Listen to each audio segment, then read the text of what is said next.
Assalamualaikum warahmatullahi wabarakatuh. Alhamdulillahilladzi hadana li hadza wa ma kunna linahtadiya laula an hadana Allah. Asyhadu an la ilaha illallah wahdahu la syarika lah wa asyhadu anna Muhammadan abduhu wa rasuluhu. Yang terhormat guru kita yaitu Bapak Ustaz yang setiapnya, yang kami hormati jamaah pengajian Masjid Al-Barokah. Sebelumnya mari kita panjatkan puji dan syukur kehadirat Allah Subhanahu wa taala karena atas limpahan rahmat dan karunia-Nya. Alhamdulillah pada malam hari ini Allah berikan kenikmatan yang paling berharga buat kita semua, nikmat iman, nikmat Islam serta nikmat sehat.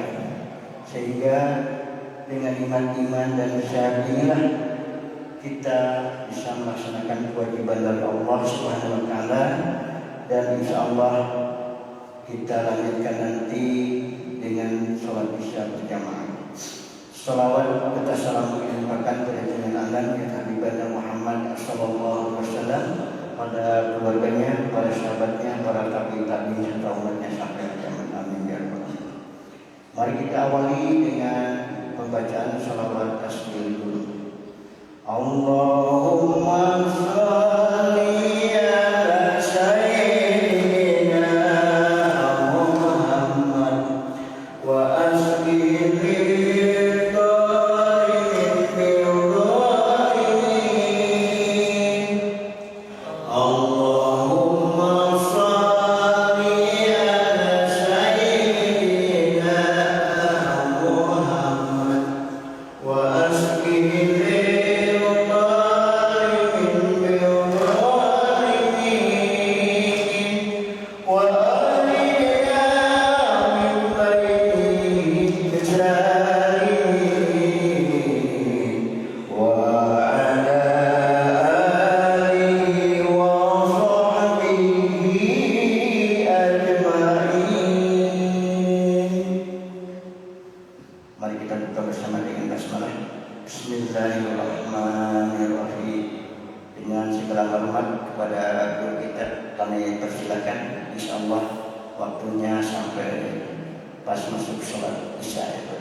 Assalamualaikum warahmatullahi wabarakatuh.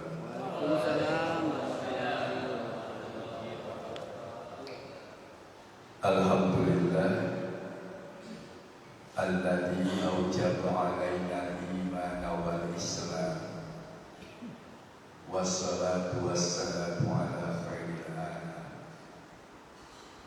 Asyhadu an la ilaha illallah wahdahu la syarika lah wa asyhadu anna Muhammadan abduhu wa rasuluh. Allahumma shalli wa sallim ala sayyidina Muhammad wa ala alihi. Qala rabbi shrah li sadri wa yassir li amri wahlul 'uqdatam min lisani yafqahu qawli. A'udzu billahi minasy syaithanir rajim. Bismillahirrahmanirrahim.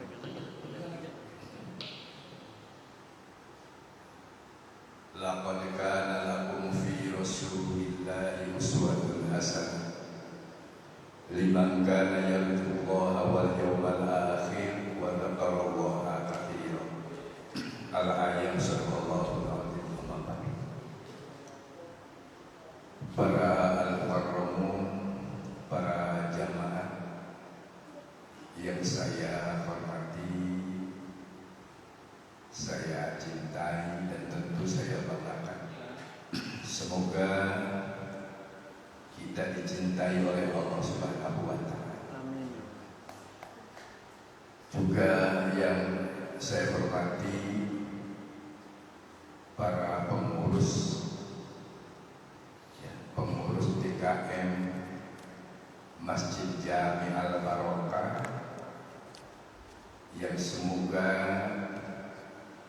dicintai dicintai pula oleh Allah Subhanahu wa taala.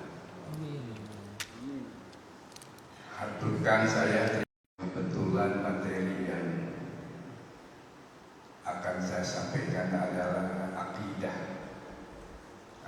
Islamiyah. Kebetulan, jadi kenapa berkali-kali? Ya karena ngajinya sedikit, sebentar, lalu materinya cukup panjang. Ya, kalau mau mengkaji Muhammad Rasulullah mungkin 1 tahun kita selesai. Karena mengaji Muhammad Rasulullah sama dengan mengaji Al-Quran yang tingkat operasional. Jadi kalau Al-Quran yang tanziliyahnya adalah jumlah ayat atau jumlah surahnya 114, Rasulullah hadisnya saja lebih dari 1 juta. Kalau dibukukan gede banget gitu. Nah, kita tentu cuma mengambil cuplikan-cuplikan dari yang dikenal dengan Ma'rifatul Rasul, mengenal Rasul. Jadi bukan hanya nama-nama Rasul, ya, tetapi juga mengenal dengan sedalam-dalamnya tentang bagaimana Rasul, khususnya Nabi Muhammad Sallallahu Alaihi Wasallam.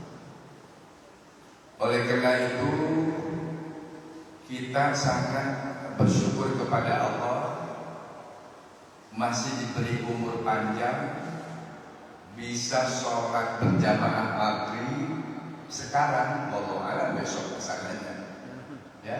Terus masih bisa mengadakan kajian semacam ini, ya.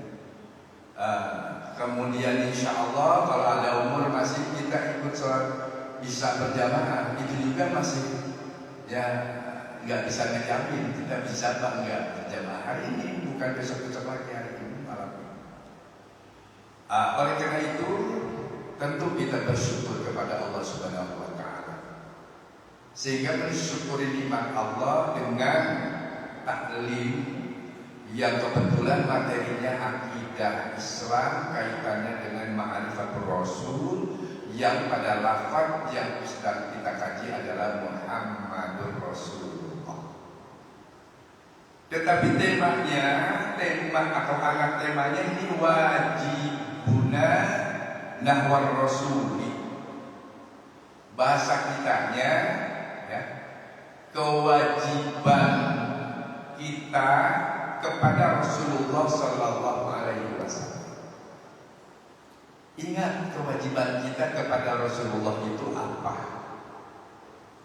Jangan sampai kita kepada Rasul tidak tahu kewajiban kita. Paling tidak secara garis besarnya ada 4 kewajiban kita kepada Rasul. Pertama, kewajiban kita terhadap Rasul tasdiquhu fima akhbaro. Bahasa Arabnya begitu. Bahasa kitanya membenarkan, ya, membenarkan Rasul apa yang disampaikan oleh beliau, apa yang diucapkan dan apa yang dilakukan oleh Rasul, baik dilakukan ucapan atau perbuatan atau sikap Rasul, diamnya saja menjadi hukum. Gitu. Jadi Rasulullah berucap itu hukum, Rasulullah melakukan hukum, Rasulullah mendiamkan hukum, yang kita kenal sunnah. Sunnah cara. Nah, yang diucapkan oleh Rasulullah adalah harus kita benarkan. Tidak pernah Rasulullah berkata-kata dari hawa nafsunya. Jadi Rasulullah ucapannya, perbuatannya, ya, diamnya itu adalah wahyu. Kata siapa? Allah berfirman, wa ma yantiqu 'anil hawa In huwa illa wahyu yuha. Tidaklah Rasulullah berkata-kata dorongan hawa nafsu, kemauannya sendiri. Akan tetapi apa yang diucapkan oleh Rasul semata-mata wahyu. Apa yang dilakukan oleh Rasul wahyu. Jadi kalau kita meniru Rasul dalam segala hal, tidak akan salah. Karena wahyu semua yang datang dari Allah Subhanahu wa Ta'ala. Itu kita harus yakini benar. Nah, Al-Quran yang Rasulullah sampaikan kepada kita sesuatu kebenaran semua. Baik yang ayatnya muhkamat, jelas dan mengandung arti, bahkan mudah dipahami dan bahkan sampai hukum kita paham ayat itu, atau ayat mutasyabihat yang kita tidak bisa memahaminya kalau bukan yang spesialisnya gitu kan, ulamanya. Maka kita harus terima. Ngerti atau tidak ngerti terhadap informasi yang Rasul sampaikan, itu kita harus yakini bahwa itu wahyu, bahwa itu kebenaran. Kewajiban kita itu yang pertama. Kita tidak akan bahas dulu isinya, ya. Kemudian yang kedua, ta'atuhu fima amara, mentaatinya, mengikutinya, menurutinya apa yang diperintah. Bentuknya perintah dari Rasul, itu wajib kita taati. Jangan kalah oleh perintah di luar itu. Kalau diperintah Rasul kita tidak taati, kalau diperintah yang lain yang bukan wahyu kita taati. Kalau dari Rasul kita tinggalkan, kita tolak. Nah, justru kewajiban kita sebagai umat Nabi Muhammad SAW, ta'atuhu fima amar, mentaatinya, mengikutinya, melaksanakannya apa yang diperintahkan oleh Rasulullah SAW, baik dari Al-Quran ataupun dari hadis Rasulullah SAW. Jadi kalau kita mengikuti itu yang dua, pasti tidak akan salah, pasti dijamin benar. Nah, ketika kita tidak paham Al-Quran dan Sunnah, nanti ada para ahlinya, warasikhuna fil ilmi, yang ilmunya mendalam. Kalau berbicara soal hukum yang disebut ya faqih, ahli paham, ahlinya, ilmunya atau hasil ilmunya ahli faqih itu fikih. Kalau banyak disebutnya fuqaha, para ahli fikih. Cara berusahanya ijtihad, menggali sedalam-dalamnya tentang hukum yang ada dari Al-Quran dan Sunnah. Orangnya disebut mujtahid. Yang populer, yang terkenal di muka bumi itu adalah yang pertama Imam Hanafi, yang zamannya lebih tua. Kemudian Imam Maliki, kemudian Imam Syafi'i, kemudian Imam Hambali, banyak yang lain-lain. Tetapi yang populer di dunia dan itu tidak tidak disebut ulama sesat, itu semuanya secara akidah mereka adalah akidah Ahlus Sunnah wal Jamaah. Walaupun fikihnya beda-beda, ya. Jadi ada fikih Hanafiyah, ada fikih Maliki, Malikiyah, ada Syafi'iyah, ada Hanabilah. Fikihnya beda-beda. Ya, pemahamannya banyak perbedaan. Tetapi semuanya adalah bukan pemahaman yang sesat. Ketika kita sholat di sini ada yang berbeda mazhab, jangan dianggap orang sesat. Ada yang tahiyatnya begini-begini, itu memang ada hadisnya, dan ada yang ngambil dari imam itu. Ada yang hanya ngaceng sekali, turun sekali. Ada yang misalnya assalamualaikumnya digitukan. Ini macam-macam, kita tidak usah ya artinya mengkritisi mereka bahwa itu paham sesat. Yang sesat mah yang assalamualaikum, yang tahiyatnya begini. Kalau masih begini gerak dan sebagainya itu tidak dipahami. Ya. Jadi istilahnya bahwa ulama-ulama mazhab itu kita jangan suudzon bahwa mereka pasti ahli neraka, dia kafir, dia bid'ah, tidak. Nah, mereka semua mengambil dari hadis-hadis. Nah, yang diinformasikan oleh Rasulullah, karena Rasulullah banyak cara ya untuk dikatakanlah misalnya doa iftitah. Rasulullah kadang doa iftitahnya Allahumma ba'id baini. Kadang Rasulullah menggunakan Allahu akbar kabira walhamdulillah katsira. Kadang Rasulullah subhanaka Allahumma wa bihamdika, dan seterusnya banyak ya. Doa iftitah saja. Kita tidak mengatakan itu doa iftitah sesat. Ya, tidak. Sebab Rasulullah di satu saat pakai ini, di satu saat pakai ini, di satu saat pakai ini. Ketika diikuti oleh sahabat yang ini, dia katakan bahwa Rasul ketika doa iftitahnya ini, terus disampaikan kepada yang lain sampailah akhirnya ke zaman kita. Bisa begitu. Tapi itu bukan sesuatu yang sesat. Itu ya. Jadi tidak usah berantem kita gara-gara perbedaan pengambilan. Sama seperti prasmanan, kita beda pengambilan, tidak berantem. Ada yang makan sate, ada yang makan soto, ada yang makan rendang, ada yang makan lalaban, ada yang makan sambal, ada. Nah, tetapi kita tidak ribut, tidak rame. Itu dihidangkan oleh yang punya sampai habis. Nah, Rasulullah menggunakan kata-kata menghidangkan dari Al-Quran dan Sunnah. Kita mengambilnya, yang mana kita ambil? Wa ma'atakumur Rasul fakhudhuhu. Kata Quran gitu.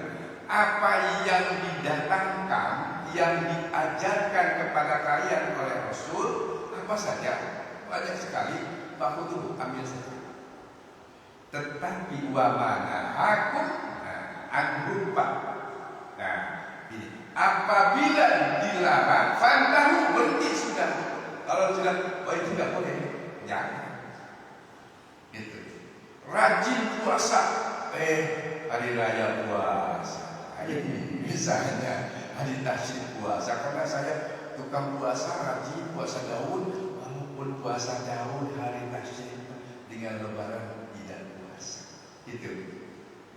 Saking rajinnya sholat Jumat, hari Jumat sholat Jumat, hari Sabtu sholat Sabtu.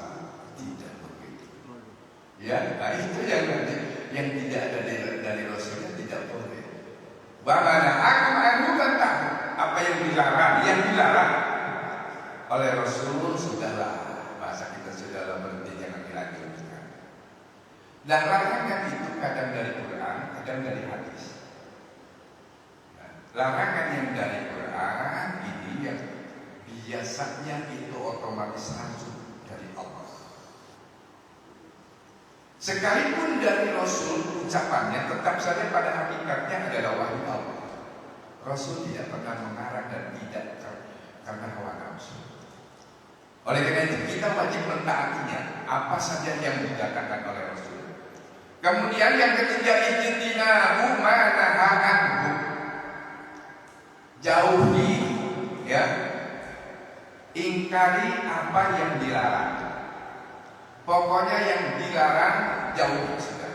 Bentuk-bentuk larangan dari Quran, dari Sunnah banyak. Tinggal kita mau belajar dan membaca hadis misalnya. Di hadis-hadis itu ini larangan.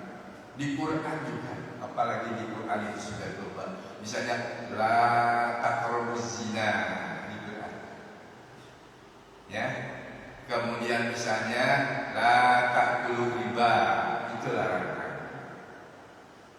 Kemudian apalagi ya banyak larangan-larangan yang dari Quran. Saya pernah menulis buku larangan-larangan Allah menurut Al-Quran.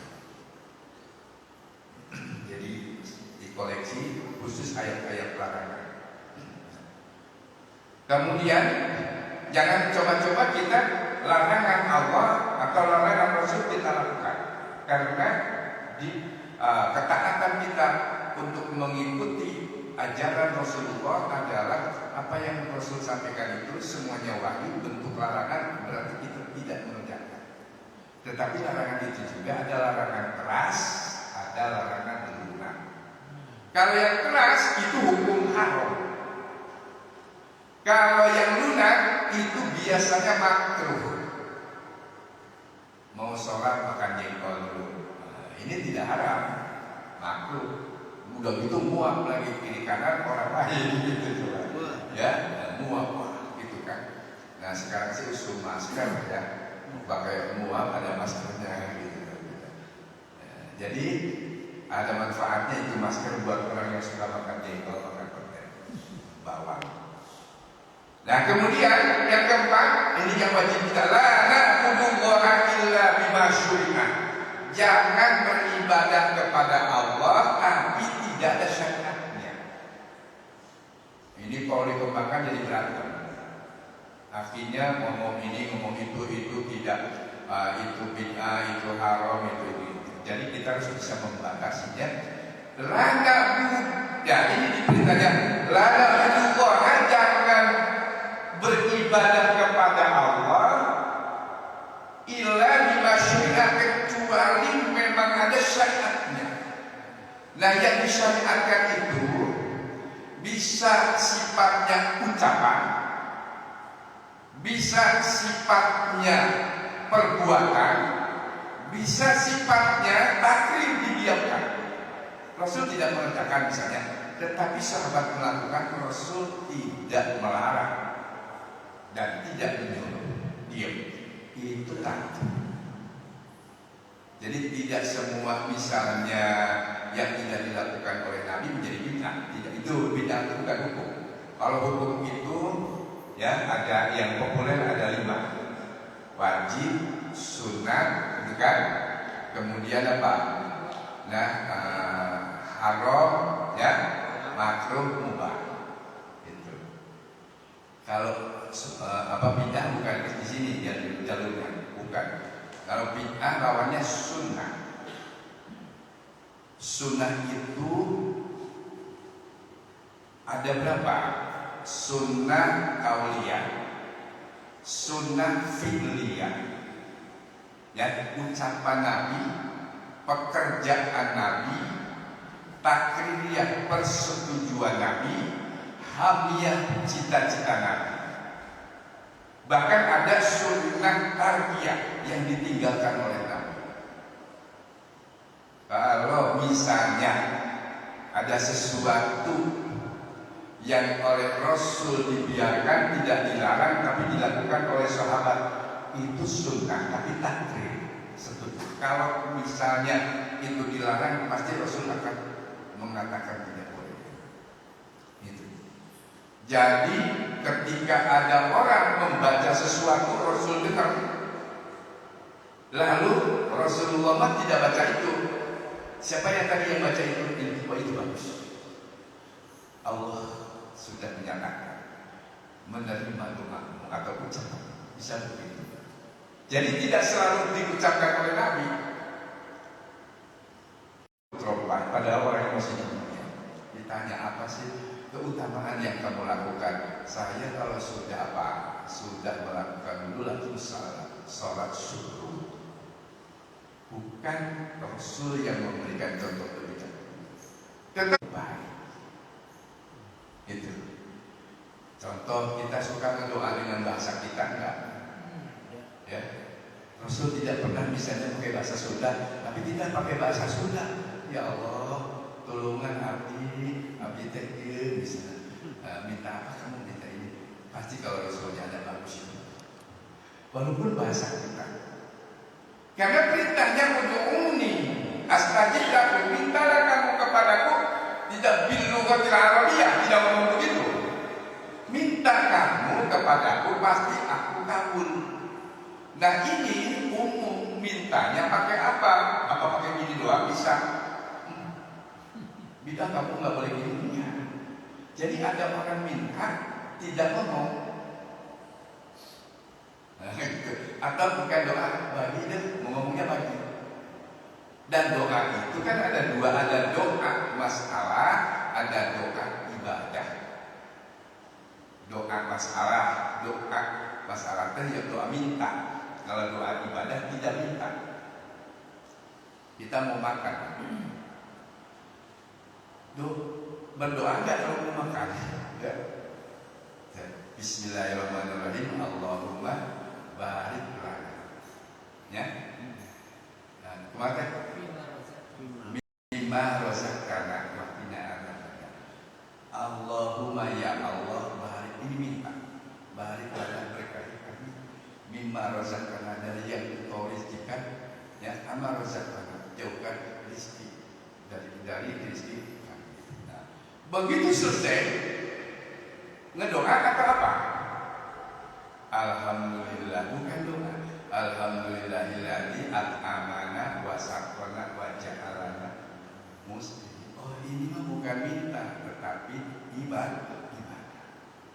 Itulah doa ibadah. Mau tidur, Bismillahirrahmanirrahim. Bismika Allahumma ahya wa bismika amut. Enggak begitu juga bismika Allahumma ahya wa amut, itu juga boleh.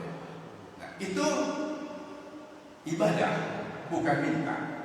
Tapi ada Allahumma-nya, begitu bangun alhamdulillahilladzi ahyana ba'da ma'am, bukan minta, tetapi dalam satu kali doa, dalam satu kali kegiatan bisa minta dan ibadah, doa dan ibadah, minta dan ibadah. Itulah doa. Menurut siapa itu? Mengikuti Rasulullah. Ikut Rasul, inilah ittiba Rasul, kita mengikuti Rasulullah. Padahal doa tidur atau bangun tidur tidak hanya itu. Jangan dikatakan ketika beda. Itu. Tetapi kita dianjurkan selalu. Nah, bahkan Rasulullah ya baca apa dulu? Ya, baca yang disebut pagar apa namanya? Ya, ditiup-tiup, disatukan ke seluruh itu sunnah. Nah, kalau mengikuti itu secara akidah, kita adalah mengikuti Rasulullah yang disebut kita tidak sembarangan di dalam ibadah. La na'budullaha illa bima syuri'a, itu disyariatkan. Ketika kita masuk masjid, menurut syariat kan kita harus apa? Ya, ngedoa dulu dari sana. Nah, terus masuk kaki mana? Masuk kaki kanan, keluar kaki kiri, baca sholawat segala macam. Itu ibadah. Itu syariat, bima syuri'ah, yang disyariatkan. Ketika masuk WC beda lagi. Nah, jadi akidah ini dengan ibadah tidak terpisah. Dulu kan ada pelajaran fikih ibadah, akidah ibadah, akidah akhlak. Nah, ini jadi sebenarnya tidak terpisah dengan sirah marahmah. Sirah ya, sejarah. Di situ ada fikih ibadah, ada akidah ibadah, ada akidah akhlak. Kalau mau dilengkapkan gitu. Silahkan kalau ada yang mau nanya lah. Ini baru cangkangnya, berisinya, nanti ayatnya beres. Kalau ada pertanyaan kami silakan. Silakan kalau ada. Saya simpulkan. Ya, silakan Pak. Dalam memahami akidah ini, seperti Pak Ustaz tadi bilang, banyak pemahaman yang susah dipahami ya Pak Ustaz ya. Maksudnya itu Ustaz, dalam menentukan sikap kita nih Pak Ustaz ya, atas dasar apa Pak Ustaz, bahwa kita atas keyakinan atau atas pengetahuan, atas apa, bahwa inilah pemahaman yang menurut kita benar Pak Ustaz. Ya, ini kita tidak paham ya benar-benarnya itu Ustaz. Nah, itu kita gimana Pak Ustaz? Kaitannya dengan pemahaman atau memahami ya keyakinan kita yang disebut apa sih namanya, akidah Islamiyah. Nah, jadi ada akidah di luar Islam. Akidah Islamiyah adalah diambil dari Al-Quran dan Sunnah, bahkan dengan hukum akal.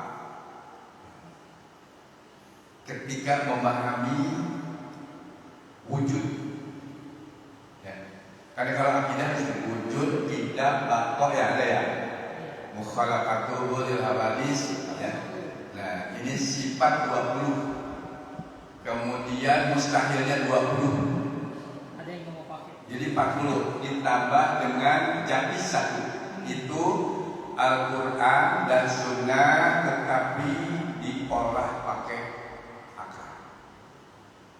Wujud artinya ada. Mustahil. Nah ini kan bahasa akal. Mustahil kalau Allah tidak ada. Di akal. Kenapa? Karena ada ciptaannya. Itu berdasarkan apa? Empirik. Tidak akan ada alam jagat raya kalau tidak ada yang mencipta. Nah, yang mencipta ini Tuhan. Nah, gitu bahasanya. Tuhan ini siapa? Nah, maka dikejar wahyu Allahul ladzi khalaqas samawati wal ardh. Allah yang menciptakan langit dan bumi, wa ma bainahuma, dan yang ada di antara langit dan bumi. Bukan akal, tetapi dari wahyu, ya, Al-Quran atau hadis, diakali ternyata benar, ya. Jadi setelah itu kita nanti bersikap bahwa mustahil tidak ada Tuhan itu. Nah, ketika ada yang mengatakan tidak akan ada, tidak ada yang mencipta tetapi jadi sendirinya, kan ada yang pandang itu hasil pemahamannya bahwa alam jagat raya ini tidak diciptakan tetapi jadi dengan sendirinya. Sampai-sampai nanti kalau dikatakan Allah sebagai Tuhan, mana Allah? Coba cek ini. Nah, ini udah keterlaluan. Karena pemikirannya ya berbeda. Kalau dari wahyu, ya, masuk akal atau tidak, kalau ke wahyu itu yakin dulu. Kalau agama, yakin dulu. Keyakinan Islam itu pokoknya ngerti tidak ngerti. Contohnya apa? Sholat subuh 2 rakaat, sholat zuhur 4 rakaat. Ini fikih. Sholat asar 4 rakaat dan sebagainya. Secara akal yang enak sholat subuh 4 rakaat, zuhur 2, karena buru-buru mau makan, orang-orang yang kerja seperti istirahat dan sebagainya. Gitu, lebih capek kalau saya. Tetapi secara akal, secara agama, secara ta'abbudi, suka tidak suka, ngerti tidak ngerti, langsung akidah. Pokoknya ini adalah perintah Allah dan ini adalah informasi dari Rasulullah tadi. Apa yang diinformasikan itu dipakai, apa yang diperintahkan itu taati, apa yang dilarang itu dijauhi. Nah, jangan ibadah sekehendakmu sendiri kalau kita kaitkan dengan yang lain. Jadi, pemikiran kita adalah dibimbing oleh, ya, akal kita yang sehat dibimbing oleh agama. Jadi agama harus menguasai akal, tidak boleh akal menguasai agama. Kalau agama dikuasai akal, maka agama diukal ekor. Itulah Mu'tazilah. Nah, kalau Ahlussunnah wal Jamaah terima agama, terus ditelusuri pakai akal, ngerti atau tidak ngerti, kembalinya kepada agama. Oh, tidak sampai kita ini. Akhlak budi pekerti kita tidak akan keluar dari bahwa nilai ibadah, amal perbuatan kita menjadi ibadah. Semua apa yang kita lakukan menjadi ibadah. Ibadah bukan hanya sholat, bukan hanya ngaji. Datang ke masjid, kemudian di masjid sedang katakanlah membangun kita ikut apa misalnya ikut ngadu pasir, kelihatannya duniawi, tapi kita niat dari rumah mau ikut apa membantu membangun masjid. Nah, secara akidah orang ini adalah sangat makrifat kepada Allah Subhanahu wa taala. Itu makrifat disebutnya, mengenal Allah dengan sedalam-dalamnya, bahwa apa yang dia lakukan tidak mendapatkan apa-apa, tidak masalah, tidak dipuji, tidak apa-apa, tetapi Allah. Tapi bagi orang materialistis, ya, saya kalau tidak dapat apa-apa, nah, ini akidahnya berbeda. Karena rugi, capek-capek, nggak dapat duit, tadinya mau cari makanan rokok, kagak ada makan, kagak ada rokok. Secara akidah dia adalah sudah tidak ada di kalangan akidah yang tidak makrifat kepada Allah. Sekarang apa sih perilaku kita yang kita lakukan itu semuanya nggak keluar dari akidah. Kalau tidak akidah kita kepada Allah, maka kita sedang mengimani Rasul, sedang melakukan. Seperti sekarang ini namanya apa ini? Halakoh ya, halakoh zikir ini namanya. Padahal kita tidak baca zikir, jadi kita jangan memahami bahwa zikir itu yang baca subhanallah, walhamdulillah, la ilaha illallah, wallahu akbar. Zikir itu adalah ingat, zikir itu sadar, zikir itu baca Quran, zikir itu sholat. Nah, itu yang seperti itulah. Nah, kita ketika sekarang sedang zikir dalam artian thalabul ilmi, sedang sadar membahas hal-hal yang sangat penting dan Allah bangga. Wadakaroh biman indah. Allah ini sedang bangga ketika kita ada di sini. Malaikat, kita tidak tahu malaikat sedang pasang CCTV. Kita tidak yakin bahwa apa itu tidak melihat CCTV malaikat. Ya, kemudian malaikat berkeliling mengelilingi kita. Allah membanggakan.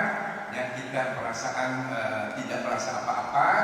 Ya, yang pulang si rugi, yang pulang rugi. Karena ini sebenarnya ini adalah apa namanya taman surga. Taman surga. Pertanyaan seperti itu jadi bagus. Jadi Allah sadar, jangan dianggap tidak ada rekaman, tidak ada rekamannya. Ini saksi bahwa Pak Didik nanya begini, ini jawabannya, ini kondisinya, semua ada di alam akhirat nanti. Yang menyaksikan ada, sebab CCTV-nya lebih canggih daripada CCTV buatan manusia. Ya, gimana tuh Pak Didik? Kalau ada lagi silakan. Oh ini kurang jelas, kurang tepat, boleh ini kalau dengan saya, ya, supaya lebih hangat. Kan? Maksud kalau ada pertanyaan susulan silakan. Kalau ada yang lain silakan. Atau membantu jawaban boleh. Oh kalau saya begini boleh gitu. Pendapatnya boleh. Jadi kalau kita ini berakidah ini adalah jangan lupa berakidah untuk ibadah, berakidah untuk berakhlak. Jangan dipisah-pisah. Berakidah akidah, ya. Kemudian akhlak. Akhirnya iya, jadi istilahnya apa? Tapi hebat itu ngaji akidahnya, tapi akhlaknya kagak. Nah, ini kan ada kan? Akidah akidah, ibadah beda lagi. Padahal ibadah itu saja adalah tadi itu la na'budallaha illa bima syuri'a. Jangan ibadah kepada Allah kalau tidak ada syariatnya. Jadi ibadah kita kepada Allah, apa gerakan kita kepada Allah, puasa kita kepada Allah, bahkan zikir, apa doa dan sebagainya pada Allah itu memang ada syariatnya. Ketika tidak ada dalam syariat, enggak bisa. Dan pengertian syariat bukan berarti harus selalu dicontohkan oleh Rasul, tetapi ada perintah kadang-kadang gitu. Ya, contoh satu lagi. Rasulullah pernah mengatakan kalau saya masih ada, masih hidup, ya, nanti ke depan, ya, saum Muharram itu mau ditambah. Muharram itu kan Asyura nanti mau 2 hari dengan Asyura. Ternyata Muharram sabarnya Rasulullah karena sakit, jadi sabar terakhir. Maka orang kampung suka apa itu dikait-kaitkan dengan apa karena turunnya penyakit. Sapar karena dipakai rambut kasar. Nah itu. Nah kemudian sapar terakhir Maulidnya meninggal. Sapar Maulid kan. Rasulullah tidak sempat sampai ke tahun depannya. Akhirnya itu disebut sunnah hamiyah. Sunnah hamiyah itu adalah sunnah cita-cita. Kalau itu kita lakukan, padahal Rasul tidak melakukannya, belum nyampe, maka itu kita melakukan cita-cita Rasulullah SAW. Dan dikaitkan dengan ittiba' Rasul secara akidah. Itu saja. Mohon maaf ya, Pak Dikdik. Dan mohon maaf kepada seluruhnya apabila ada kekurangan, kekeliruan. Semoga Allah Subhanahu wa taala memaafkan dan mengampuni dosa saya dan dosa kita semua. Wa aqum minkum billahi taufiq wal hidayah. Wassalamualaikum warahmatullahi wabarakatuh. Waalaikumsalam. Kami aturkan terima kasih kepada guru kita yang telah memberikan ilmunya bagi kita semua dan kepada para jamaah yang sudah sama-sama mengikuti pengajian pada malam hari ini. Mari kita tutup pengajian ini dengan pembacaan istighfar, hamdalah dan doa kifaratul majlis. Astagfirullahaladzim, alhamdulillahirabbil alamin, subhanakallahumma wa bihamdika, asyhadu an la ilaha illa anta, astaghfiruka wa atubu ilaik. Assalamualaikum warahmatullahi wabarakatuh.